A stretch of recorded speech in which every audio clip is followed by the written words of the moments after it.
Bonjour et bienvenue sur ma chaîne. Aujourd'hui nous allons parler à nouveau des cheveux blancs.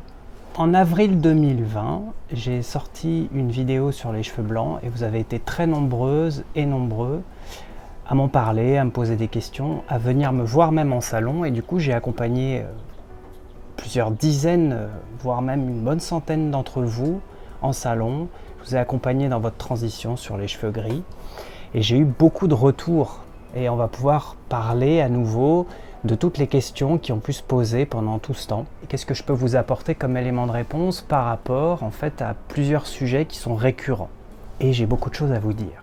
Le premier point que je voulais aborder avec vous sur les cheveux gris et sur les cheveux blancs, une des questions qui est arrivée souvent, c'est est-ce que ça va à tout le monde, capillairement parlant. Capillairement parlant, les cheveux gris, les cheveux blancs, ça a le même statut qu'un brun, qu'un blond, que tout ce que vous voulez. C'est une couleur. À partir du moment où cette couleur arrive et qu'elle est naturelle, parce qu'en fait on a tous à un moment donné des cheveux gris avec des proportions plus ou moins équivalentes chez les individus, on a tous le cheveu gris qui arrive. Et comme c'est un élément naturel, ça va nous aller. Capillairement parlant, ça fonctionne, ça marche. Il n'y a aucun problème là-dessus. Le problème est ailleurs. Beaucoup de coiffeurs pensent que pour avoir les cheveux gris et que ça marche, il faut avoir les yeux clairs, il faut avoir le teint clair. Rien n'est plus faux. C'est totalement faux.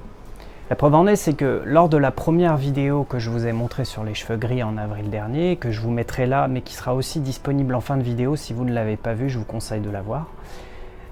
Dans cette vidéo, j'ai montré beaucoup de profils, mais vraiment beaucoup. Et c'est drôle parce que on pourrait dire qu'une bonne moitié, voire même une majorité, n'avait absolument pas en fait les yeux clairs et le teint clair à la base. Alors comment ça se fait que ça marche? C'est une vraie question. Il suffit même, par exemple, vous allez sur Instagram et vous tapez le hashtag Grombre et vous allez voir en fait la centaine de milliers de gens en fait qui ont les cheveux gris et pour lesquels ça marche très bien. Mais ils n'ont pas tous les yeux clairs, verts, bleus, et ils n'ont pas tous le teint clair.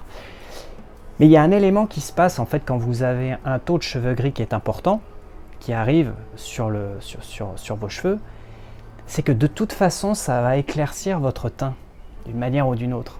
Pour bien comprendre ce que je dis, c'est que le gris fonctionne comme une couleur qu'on vous ferait en salon, sauf que ça vient petit à petit avec les années. Mais ça fonctionne pareil. Exemple, quelqu'un arrive dans le salon, a une coloration qui est d'un marron avec trop de reflets, donc ça fait un marron trop artificiel qui est un peu trop clair et qui est surtout de la même couleur de la racine jusqu'à la pointe. Du coup ça marche pas au niveau de son teint. Qu'est-ce que moi je vais faire? Eh bien je ne vais pas réfléchir seulement en termes de cheveux, je vais réfléchir en termes de lumière, de teint. Quelle lumière je peux apporter à votre teint pour que ça marche mieux? Mais je ne m'arrête pas qu'aux cheveux, c'est ça la vraie question en fait. Et donc qu'est-ce que je fais? Eh bien moi par exemple je vais, pour certaines personnes, c'est pour l'exemple, je vais foncer très légèrement les racines. Et puis ensuite on va dégrader la couleur, on va l'allonger très légèrement, puis on va essayer de garder de la lumière en bas, avoir un marron qui va ressortir plus clair. Et qu'est-ce que ça va faire en fait sur le visage? Eh bien ça va éclaircir le visage en assombrissant très légèrement en fait les cheveux qui sont sur le pourtour du visage. Je vais apporter une lumière différente sur le visage et du coup ça va faire un effet maquillage, ça va faire un effet bonne mine. Le gris c'est exactement la même chose.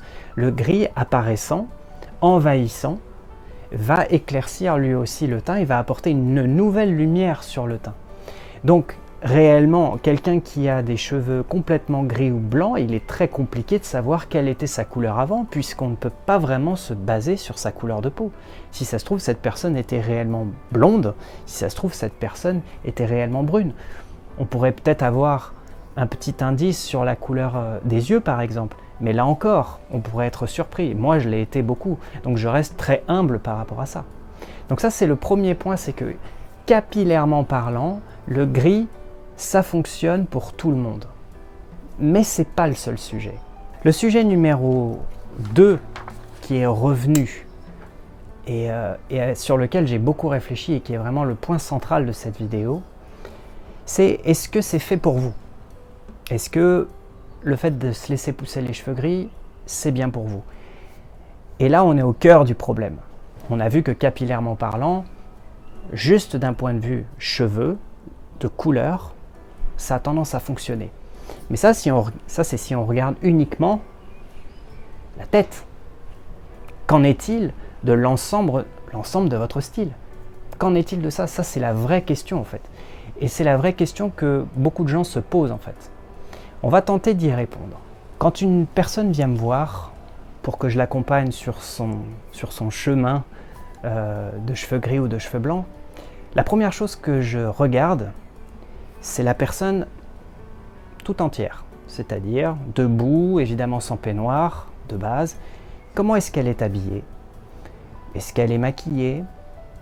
Est-ce qu'elle porte des bijoux? Est-ce qu'elle n'en porte pas? Est-ce qu'elle est plutôt naturelle ou au contraire, est-ce qu'elle est plutôt sophistiquée? Quelle profession aussi elle fait? Parce que ça joue un rôle. Est-ce que c'est quelqu'un de plutôt sobre au niveau vestimentaire? Ou est-ce que c'est plutôt quelqu'un d'assez émancipé, d'excentrique? Est-ce que c'est quelqu'un qui aime les couleurs sombres? Est-ce que c'est quelqu'un qui aime les couleurs vives dans ses vêtements? Quelle est sa façon de se mouvoir? Est-ce que c'est une personne plutôt timide? Est-ce que c'est une personne plutôt excentrique? Tout ça se fait autour d'une discussion très naturelle. Et une phrase qui peut résumer vraiment si les cheveux gris ça va vous aller ou non, c'est vous voulez savoir si les cheveux gris ou blancs ça vous va? C'est très simple. Regardez l'ensemble de votre silhouette. Honnêtement, sans mensonge, devant le miroir. Les cheveux, ça vient après en fait. Ensuite, je vais vous poser plusieurs questions. Pourquoi vous voulez faire une transition sur les cheveux gris? Qu'est-ce qui vous a influencé? Est-ce que vous voulez seulement arrêter les couleurs parce que vous en avez marre de devoir faire vos racines en fait toutes les 3 semaines, toutes les 2 semaines même pour certaines? Est-ce que c'est juste en fait une routine que vous n'avez plus envie de faire? Est-ce que vous avez plutôt envie d'assumer vos cheveux gris? Est-ce que vous avez envie de prendre les cheveux gris et de l'incorporer comme étant une partie prépondérante de votre personnalité? Est-ce que vous avez envie de bâtir une nouvelle image par rapport à ça? Ça, c'est toutes les questions que je vous pose. Avez-vous réfléchi à comment est-ce que les cheveux gris et les cheveux blancs peuvent devenir un atout pour votre style et non pas une acceptation résignée de votre âge? Et c'est ça en fait l'accompagnement. Après, on va pouvoir parler technique. Mais la première partie, c'est psychologique. C'est comment je vais intégrer cette transformation, cette révolution, ou alors cette continuité de qui je suis. Mais c'est ça qui est très important. Dans la vidéo que j'ai faite sur les cheveux gris de l'année dernière, je vous disais que la société était beaucoup plus tendre pour faire ce genre de transition aujourd'hui. Je le pense toujours, mais il y a toujours une partie de la société qui est juge et qui est sans pitié et qui vous dira vous faites âgé ou tu fais vieille, ça ne va pas du tout. Et vous aurez à contrario des gens qui vous diront bravo, continue, c'est super, ça marche bien et tout ça. C'est pas facile de s'y retrouver entre ces deux camps en fait. On a tendance à être influencé par l'un et par l'autre avec le temps. C'est assez difficile, je le comprends très bien. Mais si le gris et capillairement parlant peut fonctionner avec tout le monde, avoir les cheveux gris, c'est autre chose. Il faut l'intégrer dans votre image. Au même titre que le gris, pensez-le non pas comme les cheveux gris comme un marqueur de l'âge, ou comme ça y est, je suis âgé, ou j'ai accepté d'être âgé, mais pensez la couleur gris ou la couleur blanche comme une couleur, n'importe laquelle. Parce que, dites-vous bien que n'importe quelle personne qui a les cheveux gris, on peut lui faire d'autres couleurs. Là, quelque part, pour chacune d'entre vous, il y a plusieurs options qui sont disponibles. Et donc c'est important d'avoir cette distanciation par rapport à la conception de ce qu'est un cheveu gris. C'est pas parce que j'ai les cheveux gris que je suis âgé. Je l'ai dit dans ma précédente vidéo et je l'ai encore vu pendant toute cette année, j'ai des gens qui ont 30, 40 ans, qui ont des cheveux gris en proportion importante. Est-ce qu'à 30 et 40 ans, on est vieux? Même est-ce qu'à 70 ans, on est vieux? Et c'est là, en fait, que je veux vous faire réagir. C'est qu'à 70 ans, on n'est pas forcément vieux. La transition cheveux gris va absolument mieux se dérouler si vous faites un travail de réflexion et d'accompagnement. c'est là où j'entre en jeu. Mais si vous intégrez en fait ce process de cheveux gris, si vous l'intégrez entièrement dans votre personnalité, et si vous décidez de l'accompagner, en modifiant des choses, ou en ajoutant des choses, ou en apprenant des choses nouvelles. Mais c'est un nouveau départ. Il faut estimer que l'apparition du cheveu gris, si vous décidez de le faire, ne plus être contraint de faire des couleurs toutes les 2-3 semaines, n'est pas une raison suffisante, à mon sens, pour être absolument blindé par rapport à un éventuel jugement que vous pourriez subir. Ce qu'il faut, et ce que je remarque, c'est assumer tout cela et être totalement en phase avec vous-même et l'incorporer entièrement dans votre style. Je vous mets par exemple cette vidéo, c'est quelques images d'une cliente que j'ai reçue en salon. Alors, elle n'a pas le teint clair, elle n'a pas les yeux clairs, elle est artiste, elle est colorée, elle a plusieurs centimètres de racines blanches sur un cheveu qui est noir. Là, la transition, elle est claire, on la voit bien. Et pourtant, cette femme, quand je la regarde, je peux tout lui pardonner. Si je croise cette femme dans la rue sans la connaître, je me dirais, elle n'a pas... Je ne vais pas me dire, elle a oublié de faire sa couleur, c'est horrible. Je me dis, cette femme, elle a un projet. Elle a un projet de style. Elle va vers quelque chose, elle a un but. Et donc moi, naturellement, j'aurais tendance plutôt à regarder et à me dire, oh c'est cool, ça va être chouette. Je ne vais pas me dire, elle a oublié. Comment elle pourrait oublier cette dame? Elle fait attention à son style, ça se voit. Elle ne s'habille pas dans le noir. Elle ne s'est pas habillée dans le noir quand même. Elle prend soin d'elle, ça se voit. Elle a une image, il y a une grâce chez elle qui se voit tout de suite. Et si cette femme, elle est gracieuse partout et qu'elle a 4 à 5 cm de racines blanches avec un fond noir, je me dis, mais non, elle n'a pas oublié. Non, elle va vers un projet. J'ai une métaphore en fait pour ça. Les lunettes de vue. Je connais très bien le sujet. Les lunettes de vue, qu'est-ce que c'est? Alors, on pourrait dire que c'est déjà une fin en soi d'arriver à voir clair avec des lunettes. Ça, on est 100% d'accord. Mais, si en plus de ça, vos lunettes, elles sont stylées, et qu'elles vous vont parfaitement avec la forme de visage, qu'elles ont été choisies par vous, mais aussi par un opticien qui est un peu visagiste, qui est attentionné, qui vous veut du bien, et qui a des avis, qui vous fait aussi essayer des choses, qui vous sort un peu de votre zone de confort, pour que vous puissiez découvrir de nouvelles idées, et vous dire « Ah, finalement, j'avais pas réfléchi à ce modèle, mais finalement, je l'adore. » Mais c'est ça, en fait, c'est la même chose. Le cheveu gris, en fait, doit être un élément qui vous caractérise, mais pas seulement. Ça doit vous accompagner, et vous devez en faire une force pour vous affirmer, ou juste pour être bien dans votre peau, si vous n'êtes pas du genre à vous affirmer comme ça, si vous êtes plutôt du genre plus introverti et un peu timide, eh bien, ça doit faire partie de votre style. On doit se dire, oh, mais tout marche bien. Si tout ça, ça fonctionne bien, on vous pardonnera tout. Personne ne pourra vous dire quoi que ce soit, en fait. Ça fonctionne exactement pareil que... Alors, les lunettes, je trouve que c'était un bon exemple, parce que c'est une belle allégorie, en fait, de ce principe, de se dire... je vois pas clair. Ah oui, je vois pas clair. Mais c'est pas pour autant que je vais choisir une paire de lunettes qui me va pas.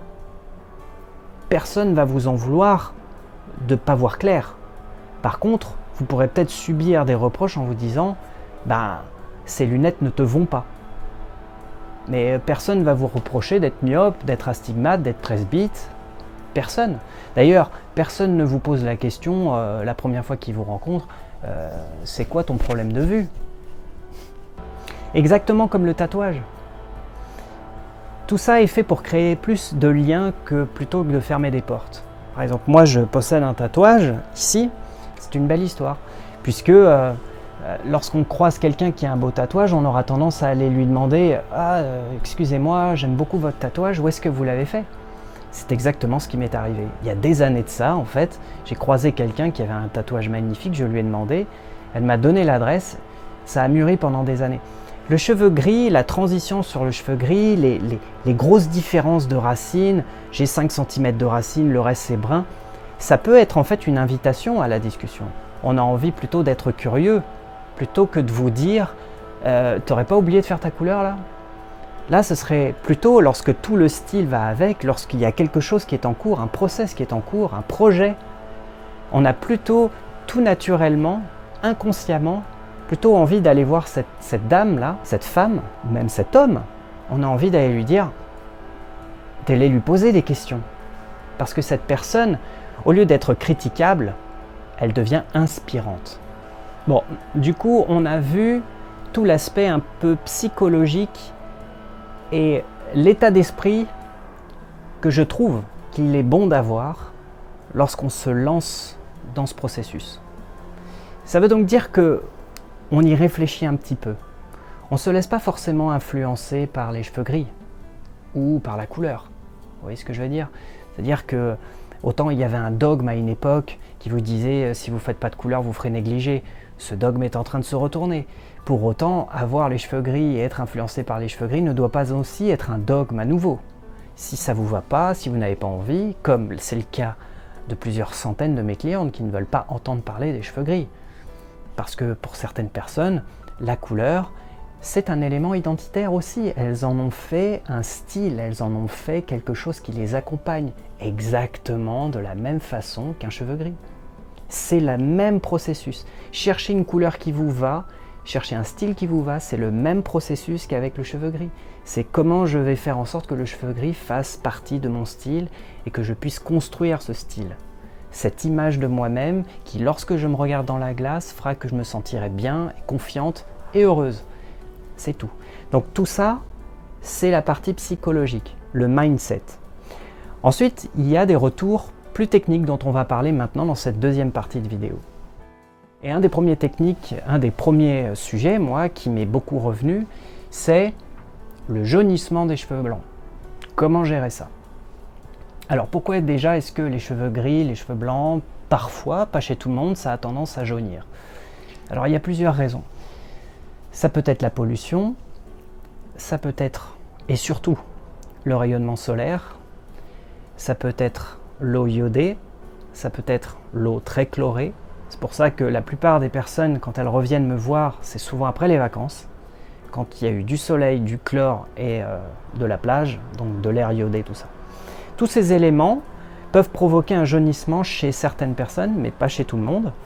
Et donc, que faire par rapport à ça? Alors, vous avez sûrement remarqué que lorsque le cheveu gris-blanc il jaunit, c'est souvent sur les mèches qui sont situées sur la tête. C'est pile poil là où tape le rayonnement solaire. Il tape vraiment là-dessus. Et toutes les mèches en fait qui sont au-dessus, souvent sont un petit peu plus longues, et donc il y a de la longueur pour que le pigment jaune puisse apparaître. En général, sur un cheveu très très court, ce problème apparaît beaucoup moins. Donc comment faire? Alors, il y a plusieurs solutions. C'est soit, par exemple, vous venez en salon, et nous on va sélectionner certaines mèches qu'on va un tout petit peu décolorer dans la mesure du possible. Parce que si on découvre que vous avez beaucoup de pigments dorés, le fait de décolorer pas suffisamment peut justement faire ressortir ces reflets dorés. Ou alors, bien, ça on le verra ensemble. Mais le coiffeur peut être une solution. Il y a aussi une solution de patiner avec un reflet un petit peu plus froid. Pareil, en faisant très attention de ne pas dénaturer la hauteur de ton qui est située à la racine. Donc nous, on va sélectionner par exemple juste les mèches qui jaunissent. Mais par contre, chez vous, vous pouvez aussi faire des choses qui sont très efficaces, qui sont les shampoings bleus, qui sont en fait des shampoings qui contiennent des pigments violets et des pigments bleus, et qui sont exactement antinomiques à tout ce qui est jaune doré. Donc ça va les couvrir. Ce sont des pigments qu'on appelle des pigments fugaces. C'est donc que ce sont des pigments qui ne vont pas rester très longtemps et qui vont partir au shampoing. Mais il y a un effet revers de la médaille à ce shampoing, c'est que si vous l'utilisez trop souvent et de manière systématique sans vous poser de questions, comme c'est un shampoing, tous les cheveux vont être en contact avec ces pigments gris et parfois on voit cet effet qui n'est pas beau d'avoir une racine, une repousse sur les 5 premiers centimètres qui est toute violette. Et là pour le coup ça fait vieux. C'est pas joli, ça marche pas. Il existe aussi sinon des produits qui sont plus intéressants, qui sont des soins pigmentants. Donc, c'est-à-dire que vous ne vous lavez pas les cheveux avec. Et donc là, vous allez pouvoir vous-même appliquer ce soin pigmentant donc qui contient du bleu et du violet, vous allez l'appliquer uniquement sur les mèches qui sont à couvrir parce qu'elles sont un peu dorées. Alors, vous pouvez aussi le faire avec le shampoing violet par exemple. C'est-à-dire, au lieu de vous laver les cheveux avec le shampoing violet, vous allez en mettre, vous allez humecter vos mains et puis ça va faire une mousse et vous allez sélectionner les mèches que vous voulez. C'est un peu moins pratique, mais c'est plus intéressant de l'appliquer comme ça plutôt que de se faire franchement le shampoing avec, parce que justement, comme je le disais précédemment, vous allez couvrir vraiment tous les cheveux en faisant comme ça. Donc faites attention, si vous utilisez le shampoing violet, essayez de ne pas en abuser. Une fois par semaine, ça suffit largement en général et en climat plutôt ensoleillé. Si c'est en plein hiver et que ça ne jaunit pas, c'est pas la peine de l'utiliser. N'utilisez pas le shampoing violet de façon systématique. Un autre point qui est très intéressant, c'est le problème de texture, c'est comment les discipliner. Alors vous avez dû remarquer que les cheveux blancs sont assez rebelles en général, ils sont plutôt marrants. Ils n'ont pas du tout la même texture que le cheveu en général qui était naturel. Comme il perd son pigment mélanique, il change de texture. Il a une petite tendance à s'épaissir davantage, il a une tendance par exemple à être un peu en zigzag ou à de pointer très fort ici comme ça. Souvent c'est le cas quand il commence à sortir. Et on s'aperçoit qu'en fait, plus le pourcentage de cheveux gris et blancs augmente sur la tête, et moins on arrive à les gérer parce qu'en fait, on se retrouve avec presque un 80-20, un 70-30, un 60-40% de cheveux qui sont normaux et de cheveux qui sont bouclés, enfin, de cheveux qui sont gris et du coup qui bougent différemment. Du coup, vous vous retrouvez à gérer deux textures en même temps. C'est assez compliqué. Alors là, il n'y a pas vraiment de secret. Si vous avez un cheveu qui est très raide, et que les cheveux gris sont juste un peu plus épais, qui sortent et qui se voient, et qui sont un petit peu, un peu plus volatiles que les autres, qui sortent un peu du reste, qui se démarquent, et quand on se regarde dans la glace, on en voit un qui pointe. Ce qui peut être intéressant, c'est d'utiliser juste un lait sans rinçage, à la fin de votre shampoing, sur votre cheveu essoré. Un lait qui n'est pas forcément prévu pour discipliner, mais juste un lait pour rajouter une texture. Et qui va du coup gainer les cheveux et qui va les enrober et les faire rentrer dans le rang tout doucement sans les vexer. Séchez-vous les cheveux par exemple avec une serviette microfibre au lieu d'une serviette en coton par exemple qui va être plus abrasive avec un frottement plus important et qui va désordonner bien plus vos cheveux. Serviette microfibre, c'est pas mal pour ça. Si vous avez un cheveu qui est un peu ondulé déjà à l'état naturel et que vous avez du coup un pourcentage de cheveux blancs qui commence à se voir et que celui-ci est vraiment d'une boucle différente qui sort de partout, là on va utiliser aussi un leave-in, c'est-à-dire un produit sans rinçage qu'on va utiliser après le shampoing sur un cheveu essoré. Et là on va utiliser un produit qui va être disciplinant, spécial pour ondulation, que ce soit un produit bio ou un produit pas bio du tout. On n'en est pas là, c'est un autre sujet. Et ensuite, on va essayer d'enfermer vos cheveux dans un turban par exemple. Si vous vous lavez les cheveux le matin et que vous ne travaillez pas, vous pouvez laisser sécher vos cheveux un peu dans un turban, de façon à éviter que les courants d'air viennent désordonner un peu tout ça. Si ce n'est pas le cas, que vous vous lavez les cheveux le matin et qu'il y a urgence pour aller au travail, alors là, le diffuseur, ça peut être pas mal. Le diffuseur, c'est ce gros boîtier rond qu'on clampe sur le canon du sèche-cheveux et on va mettre les cheveux dedans et on ne va pas y toucher, on va laisser sécher à vitesse assez soft mais par contre chaleur importante. Pourquoi?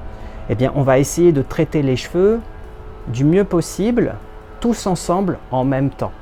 Plus vous allez les tripoter, plus les cheveux vont sortir dans tous les sens. Ça, c'est pour un cheveu qui va être ondulé, affrisé, avec des cheveux blancs et gris qui sont d'une texture un peu différente. Donc toutes ces options-là, c'est qu'il va falloir un peu vous en occuper. Plus le pourcentage de cheveux blancs va augmenter, plus ça va être facile, au-delà des 50%, parce qu'au bout d'un moment, votre cheveu gris, votre cheveu blanc, il va être majoritaire sur la tête. Donc on pourra en définir que votre texture, c'est la texture cheveux blancs qui prime. Là où c'est compliqué, et c'est toujours un peu tendu, c'est quand les deux se battent, quand c'est pas encore arrivé. Ce qui est certain, c'est que pour arriver à ça, il faut adopter des bons gestes. Il faut mettre un peu la main à la pâte, il faut vous en occuper, il faut un peu s'occuper de vous, quoi. Dernier point que je voulais aborder avec vous dans cette vidéo, votre arrivée en salon après juste 1 mois ou 3 mois de repousse blanche très franche. Je ne vais pas vous vexer, mais 1 à 3 mois, c'est que le début de l'aventure. 1 et 3 mois, c'est ça. Donc quand vous arrivez, et ça m'est arrivé plein de fois, et c'était des situations assez cocasses et drôles, mais quand vous arrivez avec ça et que vous me dites, voilà, qu'est-ce qu'on peut faire comme coupe? Ben, en général, on discute, mais vous rentrez chez vous et je ne vous ai pas coupé un seul cheveu sur la tête. Parce que tant que les cheveux gris n'ont pas atteint l'oreille, au moins, on ne peut rien faire de franchement parlant. Alors, soyons pas extrêmes. Si vous avez les cheveux jusque-là et que vous voulez les remonter jusque-là, on va pouvoir le faire. Oui, on va pouvoir faire n'importe quelle coupe. Mais si vous vous attendez à ce que j'enlève absolument tous les cheveux colorés sur la tête, qu'il ne reste que les cheveux blancs, si vous n'avez que 3 cm de racines, ben je vous laisse faire le calcul, ça va vous faire 3 cm de longueur sur la tête. Alors, ça m'est arrivé. Il y a eu des cas où la personne, ça lui allait super bien, une coupe très courte, un gros changement et tout, c'était absolument magique. Mais c'est pas le cas de tout le monde. Donc je vous suggère d'attendre le double. Le double. Il faut au moins 6 mois de pouce. 6 mois de pouce. Et par pitié, si vous avez des cheveux très foncés, donc qui font un contraste absolument de 0 à 10 par rapport à vos cheveux blancs, n'essayez pas de les éclaircir à la demi-mesure. Si vous voulez aller faire un poivre et sel artificiel sur vos longueurs pour que ça matche avec vos racines, faites-le, mais choisissez le meilleur. Et je vais vous dire un truc, pour être honnête, j'en ai vu des tonnes des coiffeurs qui essayent de faire ça. Et pour l'instant, en France, pas convaincu. Aux États-Unis, oui. Il faut savoir qu'ils ont des produits dont on n'a pas, qu'on n'a pas nous parce qu'ils ne sont pas autorisés en Union européenne. Mais si vous souhaitez seulement les éclaircir un peu, c'est-à-dire faites que ce soit un peu moins foncé, c'est une erreur. C'est une erreur. Parce que si vous avez des cheveux bruns, si vous éclaircissez un peu, ça va faire roussi. Donc ça va faire gris sur roux. Horrible. Sur cette vidéo-là, par exemple, je vous le montre très clairement. C'est pas beau. Je préfère que vous mettiez un superbe chemisier ou quelque chose qui fonctionne bien et que vous disiez et que vous ayez de l'énergie, le sourire et tout, et que vous ayez ça de repousse franche et que ce soit clair et net. Je préfère ça. Parce que je me dis, vous êtes sur votre lancée, c'est super, je vous encourage. Plutôt que de tenter d'essayer de faire un truc qui au final est pas beau. Voilà ce que je pouvais vous dire sur les cheveux blancs. Je vous remercie d'avoir suivi cette vidéo jusqu'au bout qui était chargée en informations, mais je me devais de faire ce point 1 an après ma première vidéo. Je voulais aussi vous dire un grand merci parce que sur cette première vidéo, vous avez été 40 000 déjà à l'avoir vue et vous avez laissé énormément de témoignages et de messages qui étaient hyper touchants et très gentils. Et j'ai rencontré d'ailleurs de ce fait beaucoup d'entre vous en salon. Et j'ai trouvé ce lien super. Donc je vous embrasse tous et puis je vous dis à la prochaine vidéo.